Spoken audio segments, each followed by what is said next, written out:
ડભોઈ નગરપાલિકા દ્વારા શહેર વિસ્તારમાં જાહેરમાં ગંદકી કરતી વ્યક્તિઓ સામે સીસીટીવી ફૂટેજના આધારે દંડનીય કાર્યવાહી કરવામાં આવતા આવા તત્વોમાં ફફડાટ ફેલાઈ જવા પામ્યો હતો।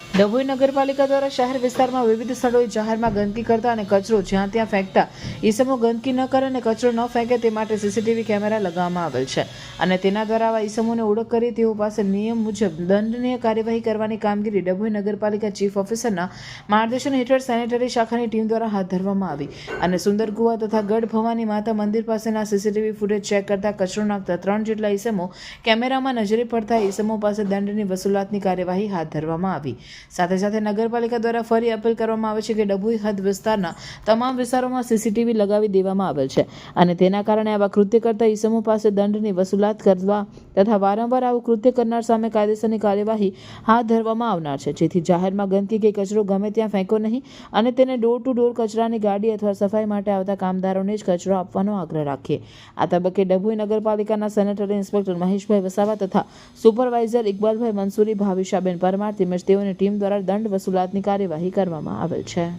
ડભોઈ નગરપાલિકા દ્વારા વિવિધ વિસ્તારોમાં સીસીટીવી કેમેરા લગાવવામાં આવેલ છે। એ ડભોઈ નગરજનો પણ વાકેફ છે એનાથી, છતાંય એવા ઈસમો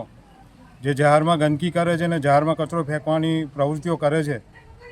તેઓના સીસીટીવી ફૂટેજના આધારે આજરોજ ડભોઈ નગરપાલિકા દ્વારા અને એમની ટીમ દ્વારા એવા ઈસમોની ઓળખ કરી દંડ વસૂલાત કરવાની કાર્યવાહી હાથ ધરવામાં આવેલ છે, જેના ભાગરૂપે ગઢ ભવાની માતાના મંદિર પાસેના ઈસમો તથા સુંદરકુવા વિસ્તારના ઈસમોને દંડની વસૂલાત કરવામાં આવેલ છે અને આગળ પણ આ જ રીતની ડભોઈ નગરપાલિકા દ્વારા કડકમાં કડક કાર્યવાહી કરી જાહેરમાં ગંદકી કરનાર કે જાહેરમાં કચરો ફેંકનાર પાસે દંડ વસૂલાતની કાર્યવાહી હાથ ધરવામાં આવશે। આશરે કેટલા માણસોને દંડ વસૂલાત કરી? આશરે આજ રોજ 5 થી 6 ઈસમોના દંડ વસૂલાતની કાર્યવાહી હાથ ધરવામાં આવેલ છે।